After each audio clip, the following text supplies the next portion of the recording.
நம்ம இப்போ எண்ணெய் கத்திரிக்காய் காரக்குழம்பு செய்ய போகிறோம். கத்திரிக்காய் வச்சு காரக்குழம்பு, ஓகேங்களா? இப்போ வந்து இதுக்கு வந்து நான் நல்லெண்ணெய் யூஸ் பண்ண போகிறேன். ஸோ நம்ம கடாயில் வந்து எண்ணெய் ஊற்றியாச்சு. எண்ணெய் ஊற்றிட்டு இப்போ எண்ணெய் ஊற்றியாச்சு. எண்ணெய் ஊற்றிட்டு இதில் கொஞ்சம் வெந்தயம் போடுறோம். வெந்தயம் போட்டுட்டு கொஞ்சம் இப்போ சாப் பண்ணி வச்சுருக்க சின்ன வெங்காயம் ஒரு கைப்பிடியை வந்து அதில் போட்டோம். ஸோ இப்போ அந்த வெங்காயத்தோட கொஞ்சம் ஒரு 3 பல்லு பூண்டு போட்டுட்டு கொஞ்சம் உப்பு போட்டு வதக்கணும். நல்லா வதக்க நமக்கு டேஸ்ட்டு கிடைக்கும். வெங்காயம் நல்லா வதங்கணும், கோல்டன் ப்ரௌன் கலர்லாம் வரணும். அது நல்லா வதங்கட்டும். வதக்கிட்டு நான் உங்களுக்கு காட்டுறேன். இப்போ நமக்கு வெங்காயம் ஓரளவுக்கு கோல்டன் ப்ரௌன் கலரில் வந்துருச்சு. ஸோ இப்போ வந்து நம்ம சாப் பண்ண ஒரு தக்காளி அதை வந்து நான் சாப் பண்ணி வச்சுருக்கேன். அதை வந்து இதில் போட்ட போகிறேன்.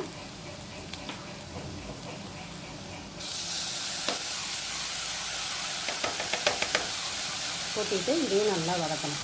ஸோ இப்போ நம்ம வந்து வெங்காயத்தையும் போட்டு தக்காளியும் போட்டு நல்லா வதக்கிட்டுருக்கோம்.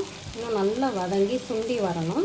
சுண்டி வந்ததுக்கப்புறம் நம்ம கலப்புத்தூளை போட்டு மிளகாத்தூள், மஞ்சள்தூள், உப்பு இதெல்லாம் போட்டுட்டு புளியை கரைச்சி அதில் ஊற்றிட்டு, புளியை கரைச்சி ஊற்றினோம்னா காய் வேகாது. ஸோ ஃபஸ்ட்டு காயை நல்லா போட்டு வதக்கிட்டு அது நல்லா கொஞ்சம் தண்ணி கொஞ்சம் ஊற்றி வேக வச்சுட்டு அதுக்கடுத்து புளியை கரைச்சி ஊற்றணும்.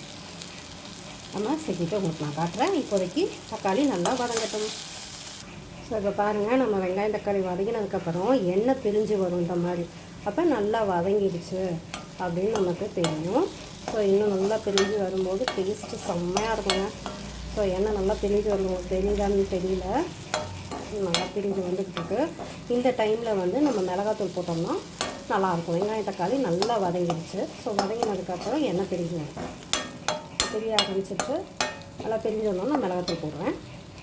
ஸோ இப்போ பாருங்கள், நல்லா எண்ணெய் பிரிஞ்சு வர ஆரம்பிச்சிருச்சு. ஸோ இப்போ நான் வந்து இதில் 2 ஸ்பூன் கலப்புத்தூள், நாங்கள் வீட்டிலேயே செஞ்சு வச்சுருக்க கலப்புத்தூள் நான் போட போகிறேன். இது கொஞ்சம் ஸ்பூன் சின்னதாக இருக்கிறதுனால 3 ஸ்பூன் போட்டுக்கிறேன். ஓகே, இதில் கொஞ்சம் மஞ்சள்தூள்,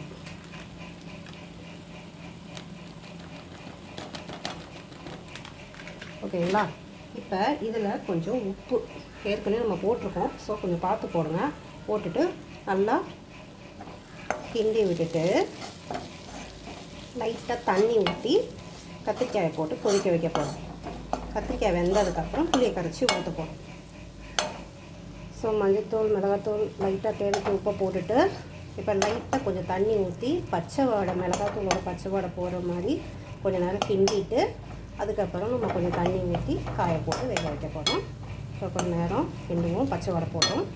ஸோ மிளகாத்தூள் வாடை போனதுக்கப்புறம் 2 டம்ளர் தண்ணி ஊற்றி வச்சுருக்கேன். இது கொதிச்சு வந்ததுக்கப்புறம் கத்திரிக்காயை போட்டு, கத்திரிக்காய் வெந்ததுக்கப்புறம் புளி கரைச்சி ஊற்றணும். தேவைக்கு உப்பு போட்டுக்கணும் கத்திரிக்காய் வேக வைக்கிறதுக்கு. இது கொதித்து வரட்டும். ஸோ இப்போ வந்து நமக்கு நல்லா தண்ணி கொதிக்க வந்துருச்சு. இப்போ வந்து நம்ம காயை போட்டு வேக வைப்போம். ஸோ இப்போ நம்ம கத்திரிக்காயை போட்டாச்சு. கத்திரிக்காயை போட்டு நல்லா கொதி வரட்டும். கத்திரிக்காய் வெந்ததுக்கப்புறம் புளியை கரைச்சி ஊற்றணும். இப்போ கத்திரிக்காய்க்கு தேவையான உப்பை போட்டு ஆட் பண்ணிக்கலாம். ஸோ கத்திரிக்காய்க்கு தேவையான புளி போட்டாச்சு, உப்பு போட்டாச்சு. அது வேகட்டும். வந்ததுக்கப்புறம் புளியை கரைச்சி ஊற்ற வேண்டியதான். ஸோ காய் நல்லா வெந்துடுச்சு. இப்போ நம்ம வந்து புளியை கரைச்சி அதில் ஊற்றலாம். அது வந்து எலுமிச்சம்பழம் சைஸில் வந்து நம்ம புளி எடுத்து கழுவிட்டு ஊற வச்சுட்டு ஒரு 1/2 மணி நேரத்தில் நம்ம இதில் கரைச்சி ஊற்றலாம். குழம்பு செய்யும் போது ஆரம்பிக்கும் போது நம்ம ஊற வச்சா கூட போதும். ஸோ ஊற வச்சுருக்கேன், அதை கரைச்சி அதில் ஊற்ற போகிறோம். இப்போ புளியை கரைச்சி ஊற்றியாச்சு. ஸோ இது இப்போ கொதித்து வரட்டும். கொதித்து வந்தோன்னா குழம்பு ரெடி. கத்திரிக்காய் கார குழம்பு எப்படி இருக்குன்னு செஞ்சு பார்த்துட்டு சொல்லுங்கள். ஸோ இப்போ இதை ஒரு பவுலுக்கு நாங்கள் ட்ரான்ஸ்ஃபர் பண்ணியாச்சு. ஸோ சுவையான கத்திரிக்காய் காரக்குழம்பு எப்படி இருக்குன்னு செஞ்சு பார்த்துட்டு சொல்லுங்கள். என்னோடய சேனல் பிடிச்சிருந்தா சப்ஸ்கிரைப் பண்ணுங்கள், லைக் பண்ணுங்கள், ஷேர் பண்ணுங்கள், கமெண்ட் பண்ணுங்கள். தேங்க்ஸ் ஃபார் வாட்சிங் மை வீடியோ.